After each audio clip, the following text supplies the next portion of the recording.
This clip is brought to you by SaveWithConrad.com. Let's go to the ring, and here's your co-host. Hey, it's Conrad Thompson. By the way, we should mention, every year they have somebody go longer in this era. You know, so 88, 89, 90, 91, there's a new record set every time. There'll be a new record set here today with Ric Flair going more than an hour. Mm. Did Wendy approve that? Wendy was not in the game yet. When he would go back to WCW, that's when he would meet Wendy, and marriages be damned. Roll Tide. Roll Tide is right. So there you see DiBiase on his way out. We're down to our babyface, sole babyface in the ring. It's just the British Bulldog. DiBiase's going to pass somebody on the way, and hear Bobby Heenan's reaction. There goes the banter. No. Oh, yes. Damn it. It's Ric Flair.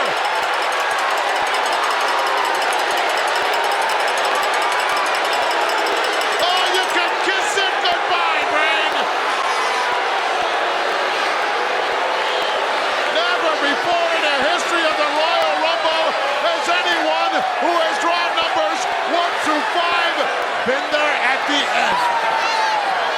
What's your language? So there you go. Bobby Heenan flipping out, yelling, damn it. He is really, really pulling for Ric Flair to win, but odds are stacked against him coming in at this time. Of course, he's hoping that Flair was going to pull number 30 since he had Mr. Perfect with him. Not going to happen. Did Wendy draw the number 3 for him? No, we've well established he doesn't know Wendy yet. Oh, okay. It's hard for me to look at him now and separate the fact that someone controls his life completely. So yeah, I got to go back in my mind. This is 1992. Man, how about Bulldog? And Flair holding on to Bulldog's dreads while he did it. That's good. Unbelievable. The press, 1, 2, 3, 4, very Sting-like, except it's the British Bulldog. Here we go. Let's see what we got. Irish whip into the ropes. I love that. You know, you can always tell when Flair's ready. Right. You can. You know it's coming. And right. Like maybe Bulldog didn't know where he was going or here, but when he saw that stance, he's like, okay, I know what to do. Here we go.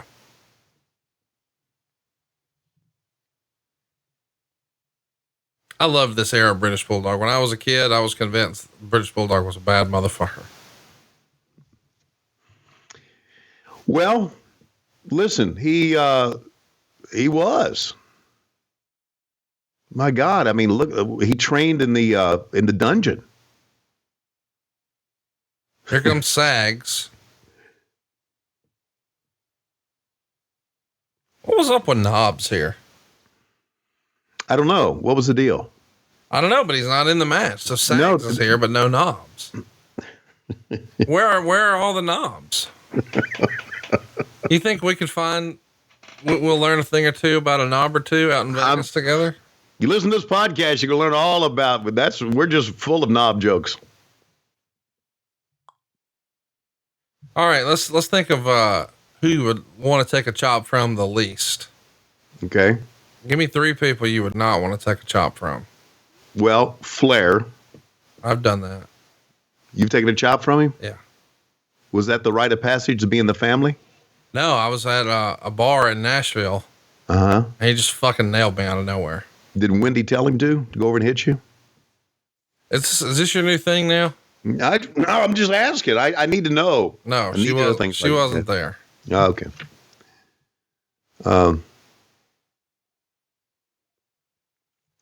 You know what though? Lois told you couldn't go to Vegas. And the way I figure, that's what Wendy did to Flair last year at Starrcast too. So the thing you've been walking around but holding a grudge for, you yourself are actually participating in. And just like that, Sags is out of here. He's out of here faster than you when you ask Lois permission to go spend your own goddamn money on a vacation. Knobs. Tell her that you got to go for work. That's what I'll do. It's a podcast. You know what? I won't tell her shit. She just wake up that morning, I'll be gone. She won't know. End the story. Yeah, she won't know unless she reads it on Facebook. She ain't gonna read it on Facebook. She ain't gonna read it on Facebook. Yeah, she won't know unless she reads it on Facebook. Yeah, she won't know unless she reads it on Facebook. Yeah, she won't know unless she reads it on Facebook. Yeah, she won't know unless she reads it on Facebook. Yeah, she won't know. By the way, I think you'll have a comment here. Meltzer would write of this show as the first major pay-per-view show well after the anabolic steroid testing has supposedly been implemented. Few things to note. First, use appeared to have increased since Survivor Series Tuesday in Texas. It appeared from here that about half the guys were in the middle of some kind of cycle, and maybe 18% appeared to have been off, at least for a while. The remaining 31% either wear costuming that makes it impossible to tell, like IRS or Big Boss Man, or if they have been on and off and one can't tell for sure. Anyway, with use so high at this point, 10 weeks after the supposed unbeatable testing has been implemented, and with more than enough time to cycle down from mid-November, let alone late July, this tells us that one or more of these things is the case. Number one, some or many aspects of this whole thing were a farce to begin with, simply to work the public and the media. 2, McMahon was serious about a policy, but enough guys banded together, citing their constitutional right to using felonious drugs at will, and McMahon doesn't have the whatever word you want to fill in here. McMahon himself used the word guts to suspend more than 20 wrestlers at once. Or number 3, McMahon is serious. The policy does work, and he simply didn't want to ruin his pay-per-view. So we'll be seeing 20 or more suspensions shortly.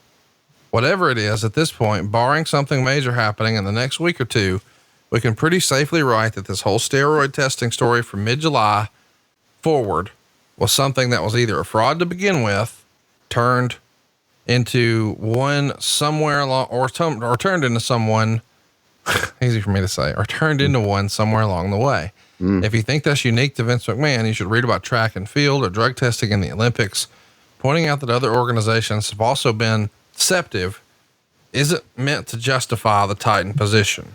So I have a feeling that you have strong feelings about this.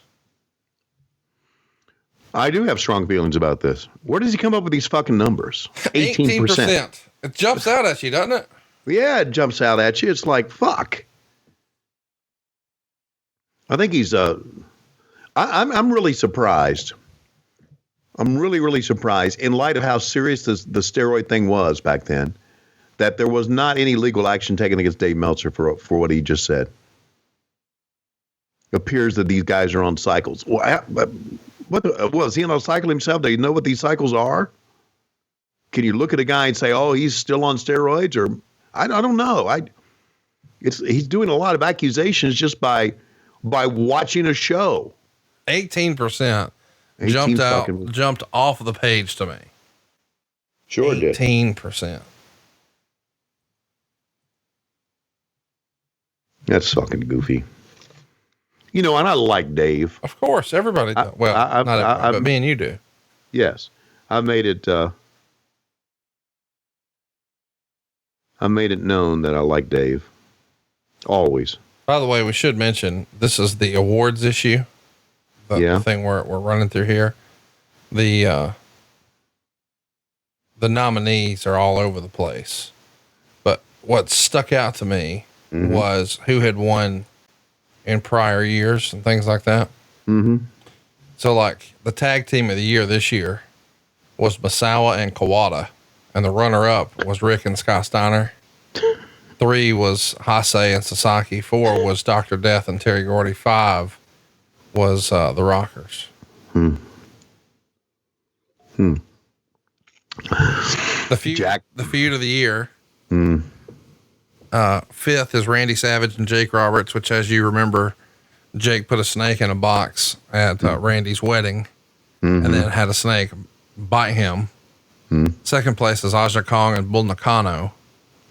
3rd is Eddie Gilbert and Cactus Jack.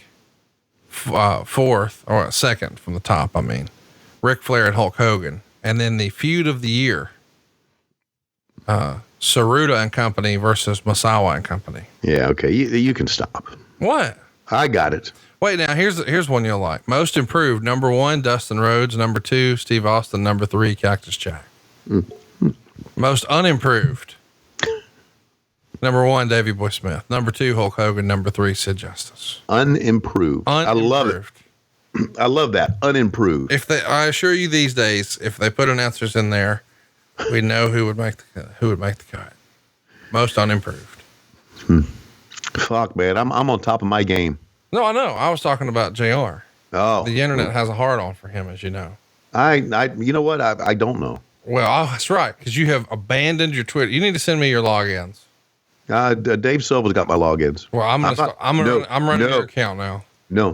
I'm just going to start openly talking about my love of Whitney Wright. I'm going to line up a date for you in Las Vegas. Whitney Wright. The last thing on earth that I would do, the last thing,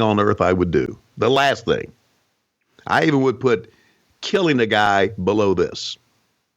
The last thing on earth I would do was let Conrad Thompson run my Twitter account. Why?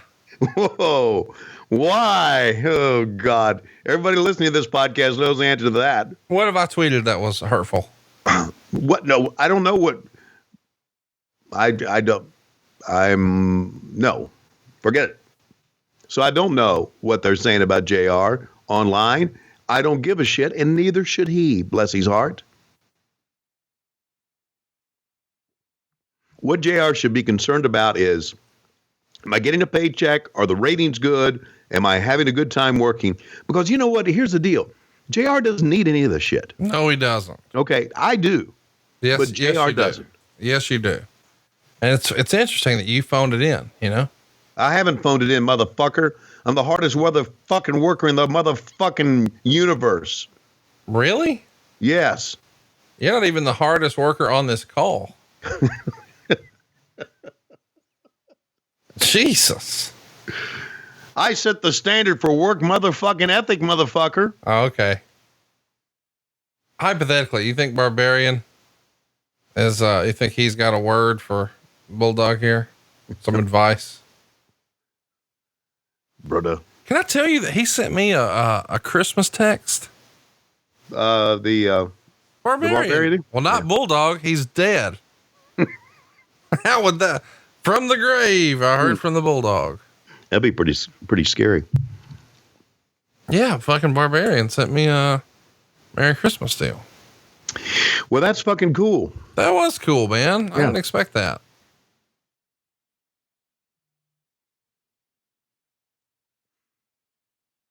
So, El Matador is in there. I didn't realize it. What kind of accent was that, Brody? It was a weird accent. No, that's not a weird accent. That's a little Latin flair to it. I was working with Dasha Gonzalez. I've learned to add a little Latin flair to my voice. Like instead of saying Santana and Ortiz, I said Santana and Ortiz. Oh God, please don't do that. Notice how I kind of rolled my R's that time? Santana and Ortiz. Those guys are going to be big stars. Yeah, they're tremendous. I mean, their charisma just jumps off. I told Ortiz one time, it was one of the shows that we did. He dropped down on the floor. He looked in the camera and said, "I'm a heel." That really made me pop. Just subtle shit like that. Subtle. Subtle. He looked at the camera and said he was a heel, and you called it subtle. It's subtle. Hey, the Texas, he goes, boom. And fans pop when he did it. What if he should take his boot off and hit somebody in the head with his prosthetic here? It's not funny. It's really sad, but I heard a fucking hilarious story that, he used to kayfabe everybody that was a fake foot. Sure. And supposedly he would even shower with it on. With the boot on? Because he didn't want the boys to know it was a fake foot either. Well, supposedly he got so fucked up one day with other boys present. He didn't realize until he got up to walk that his foot was facing the wrong way. So he was so fucked up it had come loose and turned as he's, in and out of hallucinogens or whatever. And when it starts to move, the foot is at a fucking 90-degree angle the wrong way. Jesus. And everybody's like, what the fuck? But can you imagine not knowing that somebody had that? And then it's just the wrong way? Man, that would trip you out. You'd be like, man, what kind of drugs are these? I don't want them. Take mine back. You can have mine. I don't need this. I like that old school clock countdown in the bottom left there. That's Titan pretty cool. time, baby. What's great about this too is they would just, they would say it was every minute or it was every 90 seconds. And it was never either one of those. It was just like, okay, cool. This is starting to suck. Send somebody else out. Or, hey, it's been enough time. Or, hey, we're running short. Send them. Repo man. I'm going to need you to start using some slang here on the show. Yeah. What slang do I need to use? The phrase "send it." Are you in the loop Are you in the loop on "send it"? I'm not in the loop on send it. No. It means just do it. Say yes to something. Don't think about it. Okay. Have confidence and just send it. Okay. Like to go nuts with regard to your own safety. Just send it. Mm-hmm. Any action or activity you can do wholeheartedly with confidence and an absolute passion. Just send it. In other words, if someone was out after my job, I would say, send it. Or if Lois is like, Tony, if you're going out there to Vegas, you better behave. You can just say, Lois, I'm going to send it. Got it. I like that. Send it. Any other slangs I can use here to be hip in my old age? Really? Mm-hmm. Slaps, you in on that? I should have asked this question. No, I'm not in on slaps. I'm in on slap dicks because we got a lot of them listening to this one. What? Why do you keep talking about penises? Listen, you get rid of all my fun. And by the way, we got a lot of tweets about this last week because conspicuous by its absence. There was no Tony Reed's rap. Thank God. 2 weeks ago, Tony canceled it. I can't believe you guys weren't paying attention, but Tony said he doesn't want to do it anymore. And so, we're just going to, talk about all the things that Tony doesn't remember. Slaps. Do you remember this? No. Do you remember that? No. What did he say here? Don't remember. Well, we're back to, 2017 here on the show. Big pop for Greg Valentine. No, there's not. Greg Valentine. Seriously. I have to keep it to myself. I had a really good one, but you've already been so offensive that I got to back down some of our offense this episode, or we'll get thrown off Westwood One forever. Look at this. Valentine and Flair, just like the old days. Did you know that Valentine was in a relationship with Ellen DeGeneres for 4 years? No, really? Are you shooting on that? Send it. They don't even know what it means, and you're just using it. I love it. So slaps. Mm-hmm. Like if something's good, like, oh shit, man, these wings really slap. Okay. That's easy to use. Mom's dressing slaps. Mm-hmm. Or as you're going to say in a couple of weeks, Diamond, I got to tell you, that head really slapped.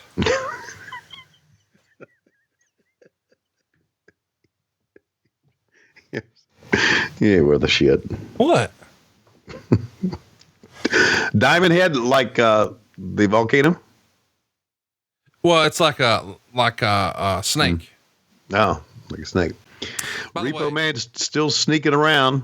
Meltzer was right in this era. Elizabeth won't be going on the road anymore because she's tired of the travel. How about that? Sounds like a very Lois Schiavone thing. You know what? I don't think I'm going to work anymore. Why? Well, I'm tired of it. Yeah. Alrighty. That's her. Lex Luger is also in the news. Lex Luger has been pretty well confirmed as joining the WBF by several sources. Apparently they'll be running an angle with Luger entering a bodybuilding contest and will get blown away by the big bodybuilding names. Then he'll lose his temper and somehow segue that into becoming a wrestler. Using Luger is as much an attempt to get wrestling fans interested in bodybuilding as anything else. What do you think of the WBF? I thought it was bullshit. Really? Oh, yeah. I thought it was absolute bullshit. I thought you would love it. No, not at all. I know how much you like them little skimpy drawers. No, it does. Skimpy drawers be damned. Jesus. Fuck. And I remember looking when I was working there. See, I do remember this. Working for, watching a tape of the Bodybuilding Federation or whatever they called it. And this guy was walking on stage and he was saying, "Yeah, motherfucker, get this shit." He was cussing like hell. I'm thinking, what the fuck? I just thought it was fucking stupid. Do you want to know who the wrestler of the year was in the issue prior to this? Wrestler of the year in 1992? Bull Nakano came in 5th. Okay. Keiji Muto came in 4th. Okay. Jushin Liger came in 3rd. Very good. Ric Flair came in 2nd. Mm-hmm. And number 1 is Jumbo Tsuruta. Yeah. There you go. By the way, it's worth mentioning.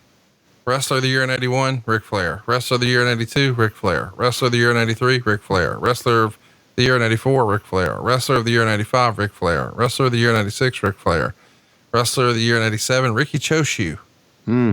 Wrestler of the year in 88, Akira Maeda. He started watching Japanese tapes in 87. Wrestler of the year in 89, Ric Flair. Wrestler of the year in 90, Ric Flair. You want to know who the most outstanding wrestler was? In this year? Yep. Ricky Choshu. Ricky Choshu did not make the top 5. Keiji Muto, number 4. Ric Flair, Keiji Muto 5, Flair 4, Kobashi 3, Hase 2, number 1, Jushin Liger. Yeah. It wasn't Jordan Schmiel. Best babyface, number 5, Masawa, number 4, Savage, number 3, Onita, number 2, Sting, number 1, Jushin Thunder Liger. Hulk Hogan. Oh. Best heel, number 5, Cactus Jack, number 4, Aja Kong, number 3, Jake Roberts, number 2, Ric Flair. You want to guess who number 1 was? Best heel? Yeah. The Repo Man. The Undertaker. Oh, The Undertaker. I should mention that, this is about a week. What we're watching right now is a week or 2 after Jim Herd resigned. Kip Fry would take over the company. Yep. Graduate of Duke Law School. Yep. He's teaching at Duke now. That's what he's doing. He's back there teaching. You think he teaches how to replace pizza men? No, he's teaching how to fuck up a company 101. Well, you probably know about that. We should mention. I saw a lot of people do it. I was talking about knobs earlier. Yeah, I don't want to talk about dicks anymore. Yeah, but I figured out why he wasn't here. Okay, why?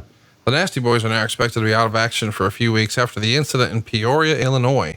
Newspaper reports said that the wrestlers, Nasty Boys and IRS, told police they were driving to their hotel when suspects in a Chevy Chevette cut them off. And they said the suspects threw something that struck their car while it was stopped at a light. Knobs got out of the car to check for damage at the light and was attacked by 3 men, all of whom have since been arrested. When Sags jumped out to help, he was hit in the head with jumper cables and suffered a concussion. The wrestlers said they were able to get a knife from one of the suspects and were going to hold him until the police came, but released him when they realized that Knobs was losing a lot of blood from being stabbed 4 times and needed immediate medical attention. The 3 men had a different story. They said Knobs was stabbed in self-defense. They told police the wrestlers were making obscene gestures and pointing at them.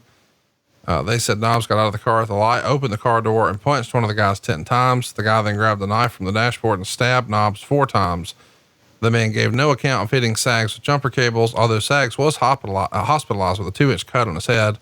The 3 victims, picked up about an hour after the incident, were uninjured, which kind of makes one skeptical of the story. They were acting in self-defense. So there you go. Knobs got stabbed at a fucking red light.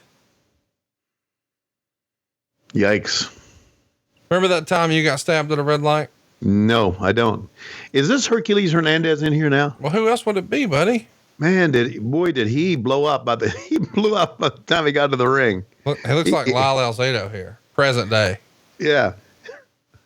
He by the time he got to the ring, he kind of slid underneath the bottom rope. Just, It is funny interesting that Hercules and Boss Man no longer with us, but the 2 guys best known for getting jacked off were working together, Barbarian and Ric Flair. Yeah. Jack off match. I love Flair with the little eye poke. Yeah. I like the way Boss Man would take the ropes on the side.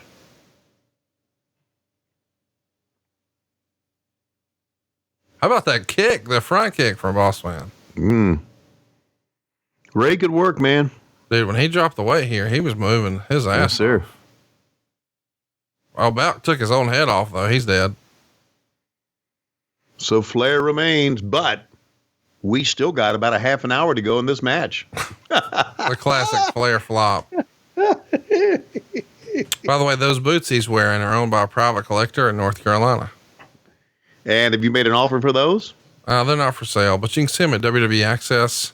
I hooked them up with the company a few years ago. So now whenever they do any sort of Flair tribute, those boots are always there and displayed with pride. And here comes his old running mate, Rowdy Roddy Piper.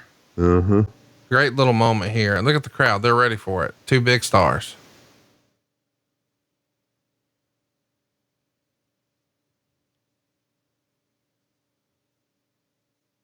Wow. Fans are going nuts, buddy. Dude. And Flair doing some bumping too, isn't he? Absolutely. Both of the guys, neither one going over the top rope, both under the top rope. So even though they're on the floor, neither eliminated. Of course, they're telling them, get back in. Come on, guys. Get back in the ring. Oh, man. Flair back on the offense. Didn't even sell it. Nope, no sold that. You can just tell that these two guys have worked with each other for a long time. Very comfortable. Yeah. A lot of trust, a lot of mutual respect. You know, wrestling breeds a lot of, that's what he was looking for a minute ago. And he finally got it. The double eye poke. Wrestling breeds a lot of paranoia and mistrust and disillusionment. And these guys, because they had spent so many nights going up and down the roads together and drinking beer and raising hell, none of that exists here. Flair wants to go face first again. You can just tell the way he walks around. Yep. He's looking for a place to face plant. Yeah. This is great, man. This is a great moment. And right now they're working the clock to give him plenty of time before they bring the next guy in. I thought you'd like this.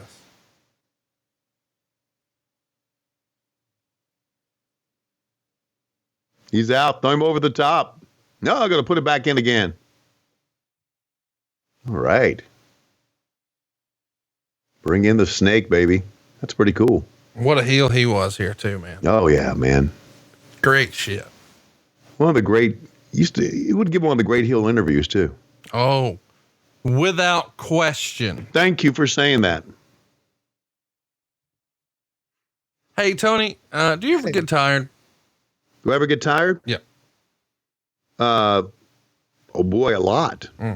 Especially now the workload that I got. You know, I'm working hard. I know, man. I don't know how you do it. That, you know, cause that one day a week where you have to fly, you know, to another town or whatever. And then the next day you fly back, first class, of course, but the idea that you've got to fly once a week, it's just, I don't know how you do it. Yeah.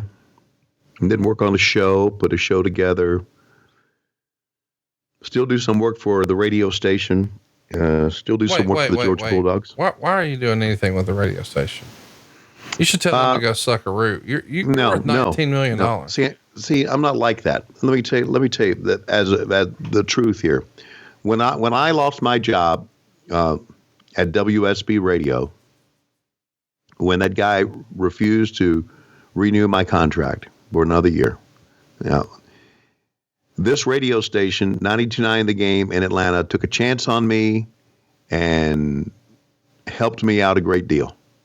And I remember that. And whatever they need from me, I do. So there. I feel like I owe them a lot. So if there's an air shift they need me to do, I do it. If I can work it in my schedule. And I've got, coming up in February, I've got 4 air shifts, I think. And just like you said, there was one of the anchor, I'm a sports anchor, but one of the talk show hosts looked at me and said, "Why are you still doing this?"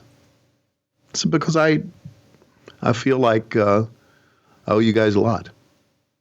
And you're good guys, and I like the station, I like the people." Whoa! Duggan. Boy, they reacted until he got in the ring, didn't they? And then the crowd went mild. That's right. When he came down, they were going crazy. As soon as he got in the ring, they went, Oh, by the way, I got to update you. Okay.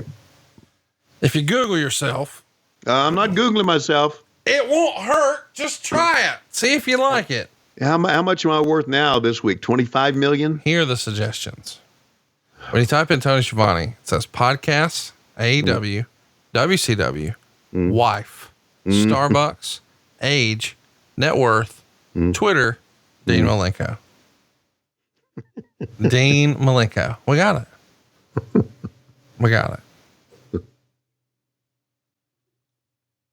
I wonder what happens when you look up Bruce Pritchard. Won't call Conrad. Big shot. WWE, wife, Twitter, shirts, podcast, SmackDown, Jim Cornette, Pancho Villa, Brother Love. Pancho Villa? Yeah, it's part of the show. Eric Bischoff, wife, WWE, podcast, son, WCW, net worth, 83 weeks, age. Jim Ross, AEW, podcast, net worth, barbecue, quotes, shirts, GIF, stroke. Stroke. Arn Anderson, podcast, wiki, AEW, wife, Spinebuster, son, net worth, WWE, Tosh. Now, if you look up Taz, Taziki's menu, Taser, Tazo T, Tazwell, Tennessee, Tazor, Taziki's Madison, Tazarac. Cody Rhodes, AEW, net worth, theme, WWE, arrow, height, AEW theme, shirt, promo. If you look up Excalibur, Oh, Jesus. Christian school, crossbow, movie, wrestler, signature, hotel, dehydrator, school, car.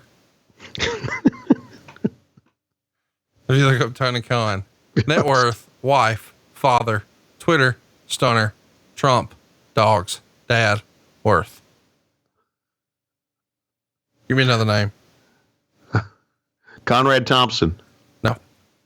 See? Yeah. All right. It's wife, wedding, net worth, mortgage, house, Zillow, you weird motherfuckers, Twitter, podcast, AEW, address. What the fuck? Dave Silva, realtor, Jeez. podcast, plumbing, music, lyrics.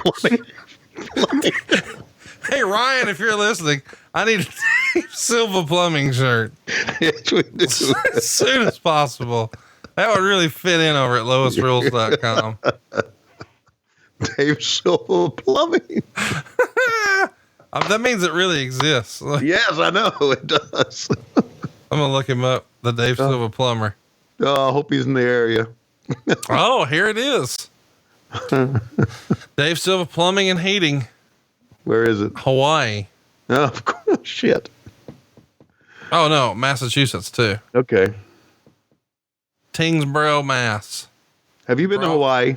Yeah, of course. Oh, I'm not going to go back. I'm about to get licensed out there. I'm bringing on a branch out there and an that's underwriter. good. So You'll make some money out there, man. hey, average loan amount out there is like $550, dude. Oh, yeah. That's Woo. big. Huntsville's not like that. Mm. All right, give me another name. This is fun.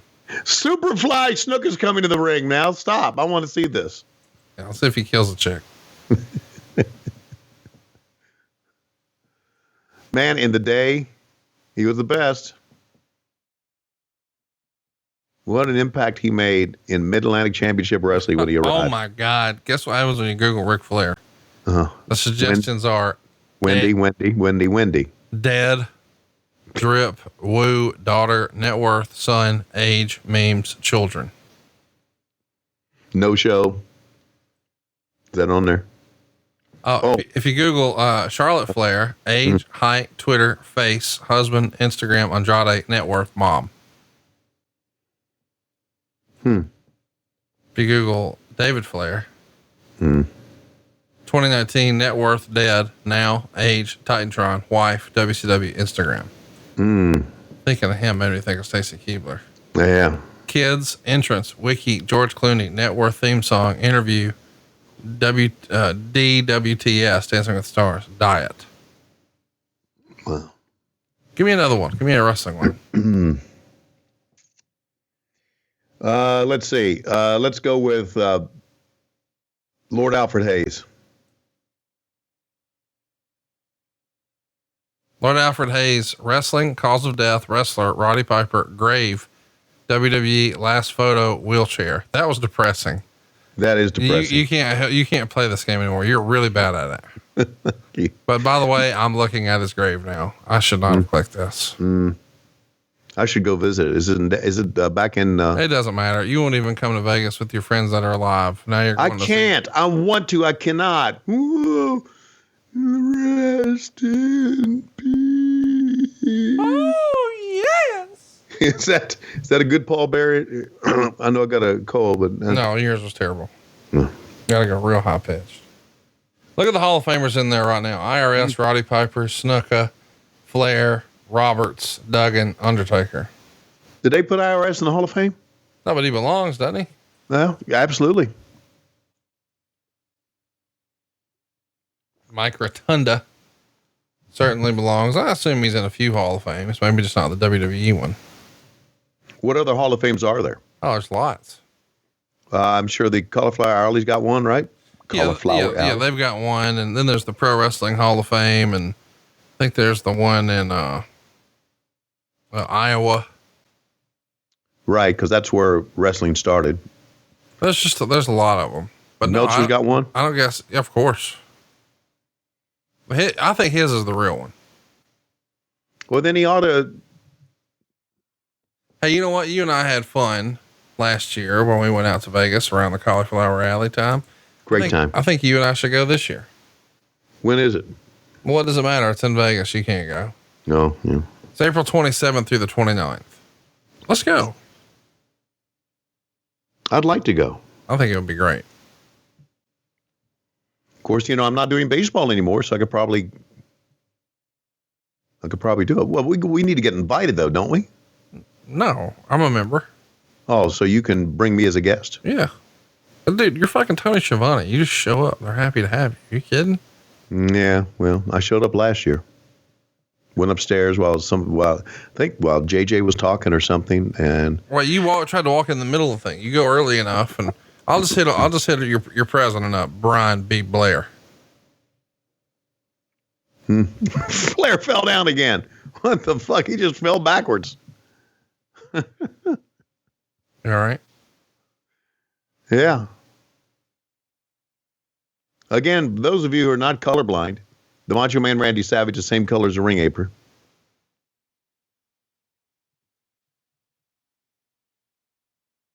But I am colorblind. No, then you wouldn't. That comment I just made would have nothing for you. What is purple?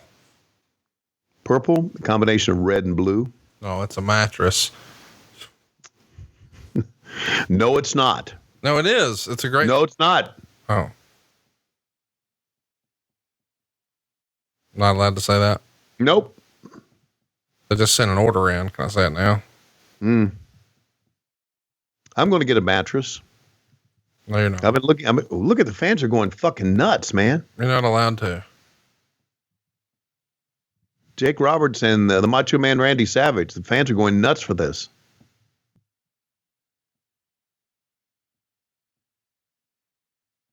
This is a well-structured Royal Rumble, isn't it? Arguably the best. A lot of our listeners are going to contend this is the absolute best. I would say 97 is a little better for me. But this is number 2, but the star power in this one is just unparalleled. But they're pairing off into some good things that the fans have without question. Fans are into. Look how young the Undertaker is. Wow. No, he's a baby right here, man. I mean, let's see. He was born in what, 65? Yeah. Flair and Piper still going there. Look, that's tremendous.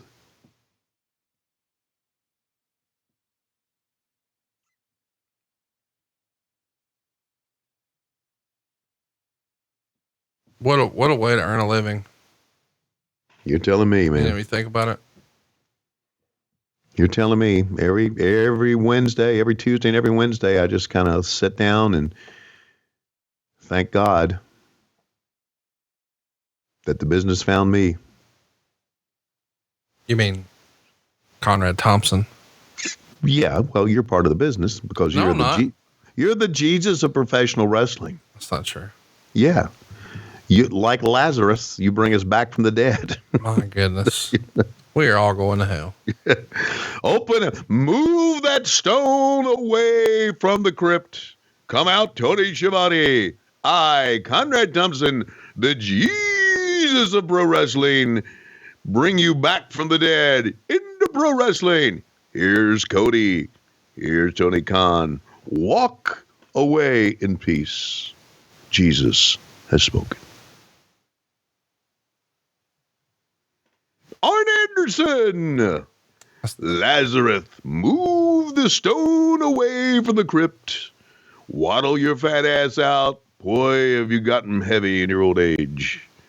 Here's Tony Khan. Here's Cody Rhodes. Walk away in peace. So says the Jesus of pro wrestling, Conrad Thompson. How about the Berserker? Where you at on Berserker? I thought he was kind of berserk. Oh my God. That was, what was his name, real name? Nord. John Nord, right? Yep. He's no longer with us, is he? Man, you just think everybody's dead, don't you? Yeah. The John Nord is dead, isn't he? Well, I mean, you've decided he was, whether he was or isn't. And no, he's not dead. Well, then I was wrong. I could be wrong. I mean, why are you out here just spreading bullshit? Well, the thing about it is we're talking 1992 and now it's 2019. A lot of guys took bumps and took other things. You just don't know who's alive and who's not, right? He was almost sent to prison last year. Who was? John Nord? Yeah. Almost sent to prison. Yeah. Drugs or whatever. Well, that's unfortunate. John, I think John was the Minnesota guy too. Yeah. He was arrested. He's been arrested 7 times for driving under the influence of drugs. Oh my God. Mostly painkillers. And I don't think they're allowed. I don't think they don't like it when you do it like more than 3 times. Yeah, I guess not. But he's like, Ric Flair in world titles is him, and drug DUIs. He's up to 7. He's almost to that Tammy Sitch level. Yeah, I'm amazed that he's not in jail after 7. I'm amazed he's not in jail after 4. We gotta get a hold of Sonny. I thought about that yesterday when I was driving around. About how we're gonna spring her. Well, yeah, I guess. No, I think, Conrad, you may not know this, but I'm a very passionate, loving guy. And I learned that from working with the Jesus of wrestling, to love your fellow man. And I wonder sometime about Tammy, because she was such a big star and gave so much to the business and certainly lost her way, as we know, well documented. I just wonder how many people in pro wrestling still reach out to her and say, hey, how you doing? Just concerned about you. I think that's important. So I think it would be important for you and I to try to do that. Make sense? Yeah. Because, listen, I haven't forgot about the impact she's made on wrestling. And I bet you there's not many people that reach out to her. Maybe her family. I hope they do. Well, let's do it. Okay. Help me. All right. How we do it? I don't know. I mean, do I have to do everything on this show? Yes. We find out where she's incarcerated. Oh, well, I know that. Okay. We know where it is. Okay. Yeah. So do we call them and...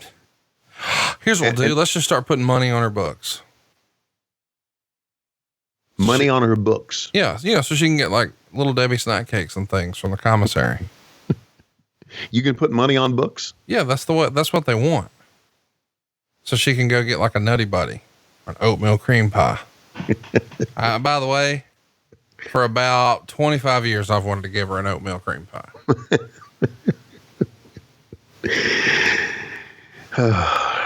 I knew it eventually circle around to this. What? What do you think about Virgil in those pink tights?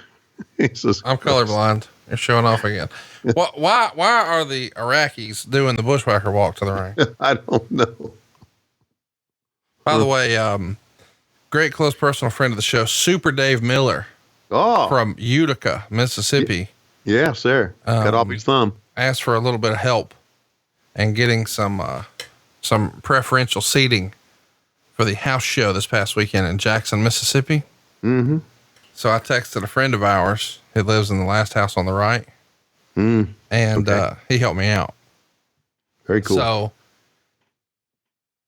Super Dave's fucking slow ass. Cause he's a slow adult. Not that there's anything wrong with that. There's one in every bunch. He's out. Right. Yeah. Dave. Super Dave is really like a euphemism for special. He says, do I get them at will call? And I'm like, well, this is too good. Cause of course he's in Mississippi. The text came from Atlanta, last house on the right. And I'm in Huntsville. Okay. And he asked, do I get them at will call? So I said, go to the Conoco gas station up the road and go inside. Tell the guy you want $10 on pump number 5. He'll take your money and nod. Pump the gas, but then immediately go around back to the restroom. Go inside, but don't lock the door. Then knock on the door from the inside and say, 4, please. Then unbuckle your pants and gently ease one digit after another into your anus. Once the 4th and final finger is in, past the second knuckle, mind you, yell at the top of your lungs, the eagle has landed. 4 tickets will appear under the door seconds later. Wash up and enjoy the show. And then about 8 minutes later, I sent, and we'll call about 30 minutes before the show starts under your name. Thank God you sent that second text. Cause this motherfucker would have been fisting his own ass at the Conoco. The eagle! God damn it, this hurts. The eagle has landed. Please, I just want to take my grandbabies to see Becky Lynch. Where's the tickets? I got 8 knuckles up my poop chute. I love these babies. Please, they love Becky. Please. I didn't even need gas. I had to drive around the Dollar General parking lot for a half hour just to get it to take $10 on pump number 5. Should have told him to put that reconstructed thumb up his ass. He does that with Frito-Lay. He's a flaming hot Cheeto delivery man. Really? And he says that in Mississippi, that fucking flaming hot Cheeto is selling like hotcakes. I bet it is. I've never had that. Never had a flaming hot Cheeto. Me neither. I've seen them, but I haven't had it. I feel like that's all you eat is that and Mountain Dew. No, get it right, please. Oh, Mellow Yellow. 0. Mellow Yellow 0. Sorry. They've come out with a Mountain Dew 0 now too. So what do you think about, the tickets at the gas station Conoco? I love it. Where did I come up with this shit? I have no idea. Probably come up with the shit because you suggested someone and someone really did that. Yeah, that's right, Tony. Someone really did that. But I'm just saying, like, how else would he get the tickets? I know. Of course they're at will call, you slow motherfucker. Oh, God. I'm supposed to ask Jay-Z. Jay-Z wanted me to ask if he would be on his show. I told him that I would ask what. And I've been on his show before. And then the next day I said, hey, he said no. Oh, you did it? I told him he said no. No, I was on his show like a couple of months. The immortal Hulk Hogan. No, he's got a new show now with Paulie Bromwell. Before they were actually talking about wrestling. Now they're just talking about what it takes to be the chicken champ, whatever that means.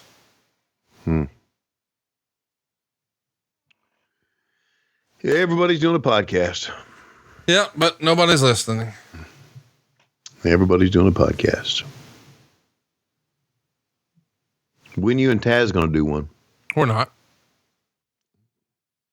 You got that sweet AEW money now. See, my deal with Taz is in reverse. You know, normally you get a podcast with me and then I get you back on TV. But in this case, I just started working the angle from the inside before the podcast was even announced. And now we don't even have to do one. I just get my 15% agent fee and Good to go.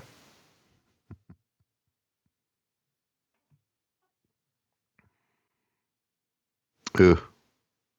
And there goes the Undertaker, right in the middle of their feud, back and forth with the belt. He is an early elimination. Hulkster knocks him out, and Berserker right behind him. Look at the crowd going nuts for Hulk Hogan, man. Yep, they still do. By the way, when's the last time you Hulk Hogan a t-shirt at your house? I've never Hulk Hogan a t-shirt. I want our listeners to tweet us at WHW Monday, and I want you all to Hulk Hogan yourself a t-shirt this week. What that means is to clip the neck. You don't have to cut all the way around, but just go ahead and clip the neck at the top, just past the little, you know what I'm talking about, the ribbon there. Right. And then go ahead and cut the sleeves out. But here's the most critical part. You've got to cut 3 slits in the back. You can go 4 if you're an overachiever, but there's got to be 3 or 4 slits in the back. I got to tell you, it is the most comfortable way to wear a shirt around the Conradison. Exactly. So here's what you do. You get a shirt from lowestrules.com. That's right. And you put it on. Yeah. And you cut it in the back, and then you tear it off Hulk Hogan style. Okay. Then you go back and buy another one. I'm being sincere. I have done this with multiple WHW style shirts. It's funny because Megan thought it was fucking stupid as shit. But whenever anybody came over, they're like, "Oh my God, look at your Hulk Hogan shirt." And she's like, "How does everybody know what this is?" Like, well, cause you hate wrestling and they don't, they recognize it. Oh, okay. She says, Rick the Model Martel working with Randy Savage up top. Flair on the near side in the far corner. Steve Kern, the Skinner, about to get the headbutt from Hulk Hogan. Piper still hanging around. Hall of Famers all around. And the fans are still in this. I mean, we're talking a match that's been going on for quite a while. 40 minutes, 45 minutes, maybe. Yep. Still got about 17 minutes left in this one. Yep. Not in the match, but in the whole show. Of course, the deal is we got 3 entrances left. Sergeant Slaughter, Sid Justice, and the Warlord. The Warlord. Yeah, Warlord coming in at number 30. Pretty underwhelming. Mm-hmm. That's just trying to put some, what they would think, realism into it. That normally it wouldn't be booked that way, but since this is real, it's anybody can come in anytime. Boy, Flair and Piper just go, they have not left each other alone.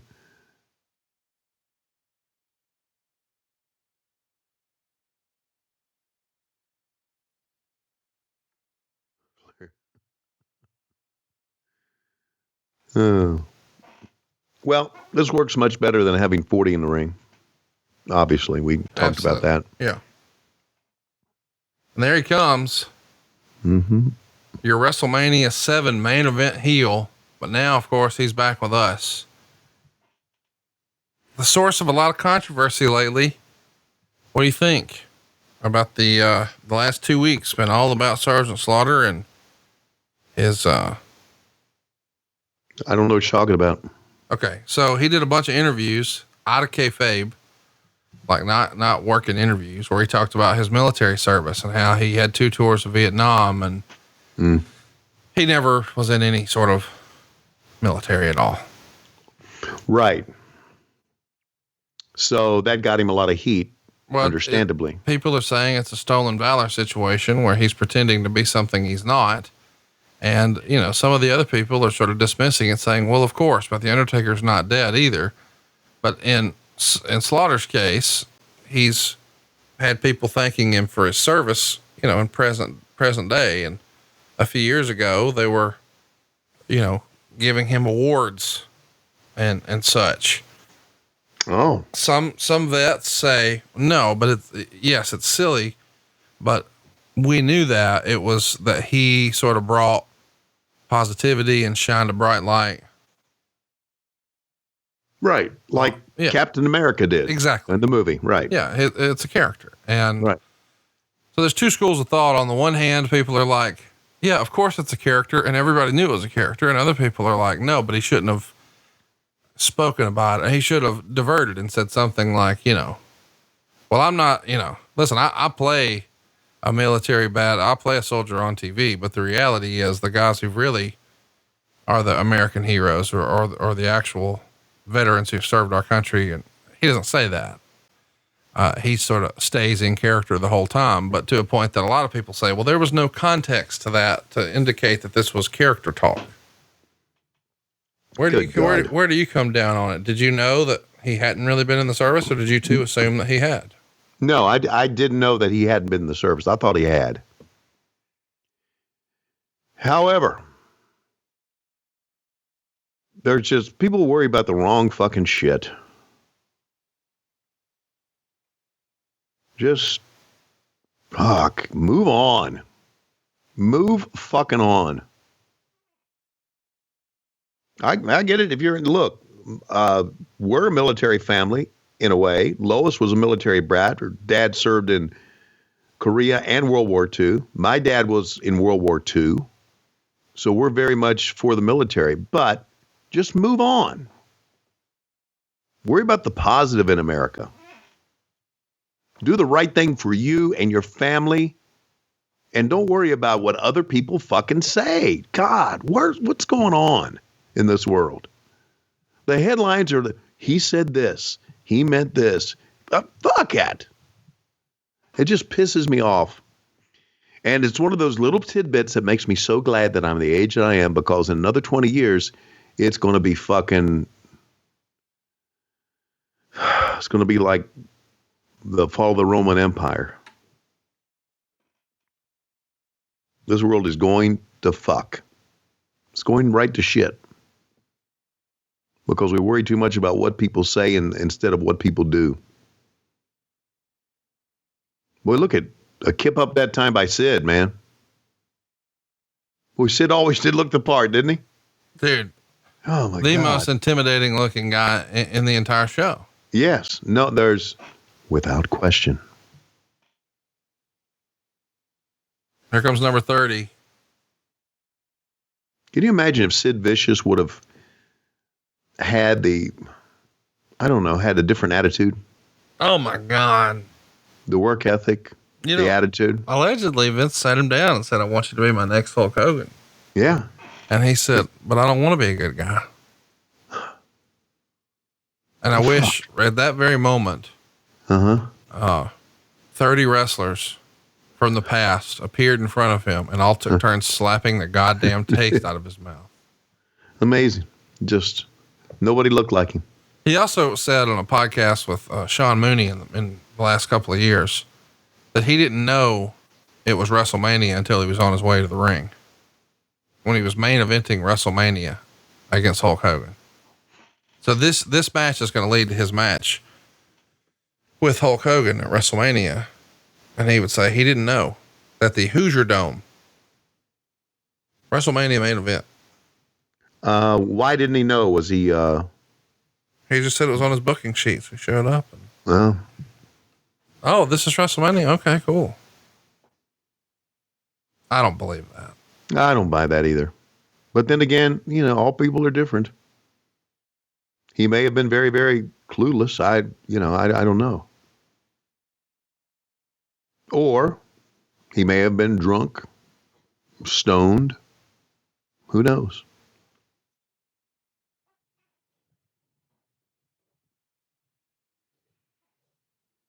It's hard to imagine. Oh, by the way, what a genius move by Piper here, trying to pull IRS out by his tie. There it is. It's hard to keep it all straight here. You know what? Yeah. If you're in the ring, how do you stay out of everybody else's way, but also, have interesting action? Well, nobody else is coming to the ring. This is it, right? Warlord was last. That's right. So Sid Justice is a babyface here. He is not a heel. His literal last name is, or as a character, of course, not literal, but his name is Justice. Stands for truth, justice, and the American way. So he and Hulk Hogan are buddies here, basically. Yeah, they were just working against Warlord together. Right. All right. Well, very, very cool. See you later, Martel. See you later, Piper. Sid gets them both out of here. We're down to 4. Down to 4. The Macho Man's been on. He's back for a little while. Ric Flair coming in at number 3. He's been in here the longest. And then, of course, Macho Man, then Hulk Hogan, and of course, Sid, the freshest of the 4. Oh, Out goes Macho Man after the big flying knee from Ric Flair. And now Flair laying in the chops on Hulk Hogan. Hogan's had enough. Time for some tit for tat here. Into the ropes, signature spot, but it gets stuck. Over the top he goes, but he's hanging on barely. Sid sees his opportunity and yoink. Oh, Hogan's been eliminated. Look at the crowd and look at Hogan. Now here's what's crazy. If you really pay attention, Hogan's kind of a shithead heel. I mean, some of the stuff Hogan does is very heelish. And this is a great example. Hogan's just been eliminated fair and square. Hogan's griping, saying, "Hey, we had a deal. You shook my hand." And now he's trying to pull Sid from the outside, and Flair's going to come in, dump him, and let's let Bobby take it from here.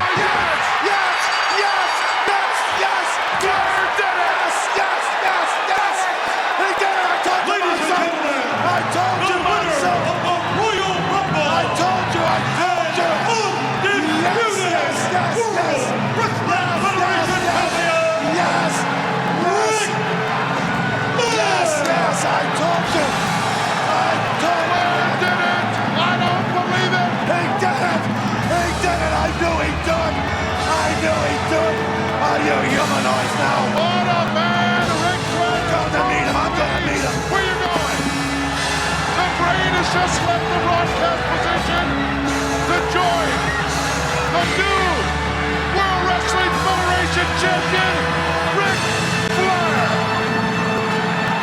What a finish. And of course, Sid back in here, and he's got a real problem with Hulk Hogan. And by the way, you got to agree with me here. Hulk Hogan was the heel there.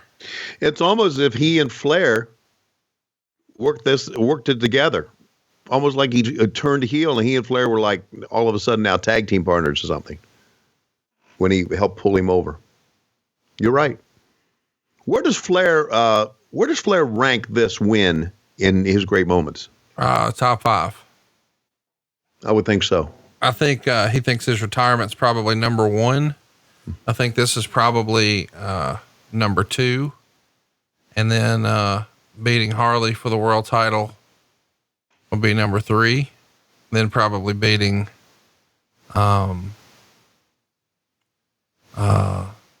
Dusty the first time for the world title as number 4, and then beating Vader in Charlotte, probably 5. Very cool. Tony Gurria, Pat Patterson, Terry Garvin's in the ring over on the right there. He's going to say at the end of the show here in this tremendous promo, this is the greatest moment in his life, blah, blah, blah. Right.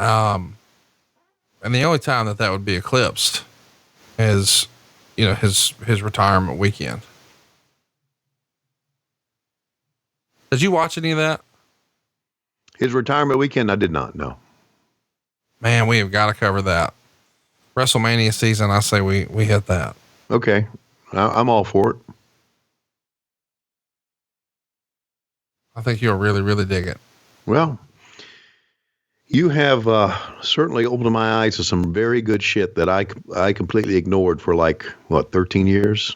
I think, 17 years. I think at Low Key Big Hog weekend, when we get together in April, maybe we should watch his Hall of Fame induction speech and then the Monday Night Raw after, where they all sort of paid tribute to him. But we'll cover that WrestleMania come WrestleMania season.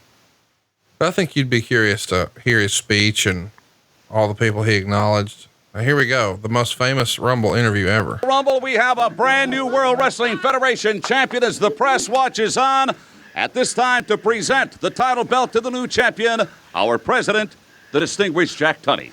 Congratulations, Ric Flair, on becoming the undisputed champion of the World Wrestling Federation. Let me just say, after video distorting the belt to proclaim me the real world champion, I'm going to tell you all, with a tear in my eye, this is the greatest moment in my life. When you walk around this world and you tell everybody you're number one, the only way you get to stay number one is to be number one.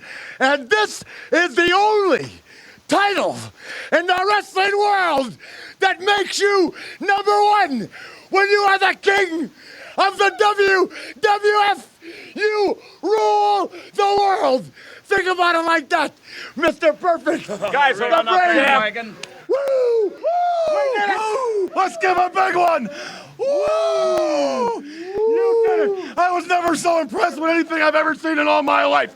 He went out there for over 60 minutes, never took a back step, took it to Hogan, took it to The Undertaker, took it to whoever got in that ring. That's why he is, Hey, Bobby, call now, the real world's heavyweight champion. We're not the kind of guys that say, we told you so, but we told you so. Okay, very good. Ric Flair, you have made put that cigarette out. You have made World Wrestling Federation history here tonight. It's the greatest moment of my life. I want to jump. I want to party. But I got to tell you like this. For the Hulk Hogans and the Macho Mans and the Pipers and the Sids, now it's Ric Flair. And y'all pay homage to the man. Woo!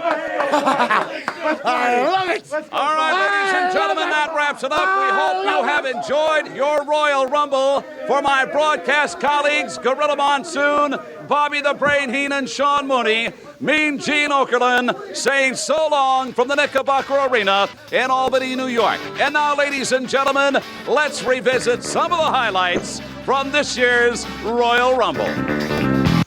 And of course, we see an interesting attire there from the new foundation. How'd you describe their get-ups here? They look kind of gay. And then we've got Roddy Piper. He's out here winning his first singles title in the WWF. Next up, we've got Enos the Penis and your favorite, Jameson, doing his best Orange Cassidy impression with the old shin bump on Sir Sucks-a-Lot. There's LOD taking on my brothers, the Natural Disasters. What would my nickname be? If they were Earthquake and Typhoon, what would I be? I'm from Alabama. I'd be the Tornado. No, there was one of those. There was a tornado. We got to come up with another. I'd be the mudslide. Okay. I thought tornado was fine because, of all the wind, the gas. Yes. I have a lot of gas. Yes. Actually, that's one of my favorite things. I actually farted on a guy on my trip to Minneapolis this week. You like farting on people? It's one of my favorites. There's two things I really like to do. I like to show my friends my sack. I'll stretch it out and show that to everybody. Sometimes I'll rub it on them, and then I really like to fart on them. Those are my two favorites. Thanks for checking out the podcast here on YouTube. Be sure to hit the subscribe button so you don't miss any future clips that we upload. We hope we made you laugh, and we hope we can save you some money right now at savewithconrad.com. Not your classy podcast. Watch along, try not to laugh. Lowest rules can't pass. This wasn't the initial plan. Tom's a good-looking man.